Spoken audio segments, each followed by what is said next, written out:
রিয়াকে সাথে নিয়ে চলে গেছিলাম বোনের ছেলের অন্নপ্রাশনে। আর গিয়েই তো পুরো অবাক। এরকম লাল লাল ঝাল ঝাল মাটন কষা, কাতলা কালিয়া, আরও কত না কত খাবার। আহা হা হা। ফার্স্টেই কিন্তু আমাদের গরম গরম সাদা ভাত, ভেজ ডাল এবং ঝুড়ি ঝুড়ি আলু ভাজা সার্ভ করে দিয়ে গেল। রিয়া অলরেডি শুরু করে দিয়েছিল, আর ফিশ ফ্রাই কিন্তু দিতে একটু লেটই করে ফেলেছিল। তবে ফিশ ফ্রাইগুলো না বেশ ঠান্ডা হয়ে গেছিলো। এইরকম ফিশ ফ্রাই না গরম গরমই খেতে আরও বেশি ভালো লাগে। এবার একটু হালকা করে কাসুন্দিতে ডিপ করে খাচ্ছি। তবে ওই একটা কথাই বলবো, ফিশ ফ্রাই ঠান্ডা হয়ে গেলে না সেই কিকটা আসে না।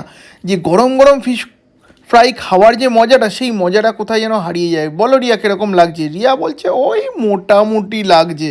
তো এবার কিন্তু ঝুড়ি ঝুড়ি আলু ভাজা দিয়ে, ভেজ ডাল দিয়ে একসাথে মাখামাখি করে, আহা সিরিয়াস, এই খাবারটা কিন্তু আমার কাছে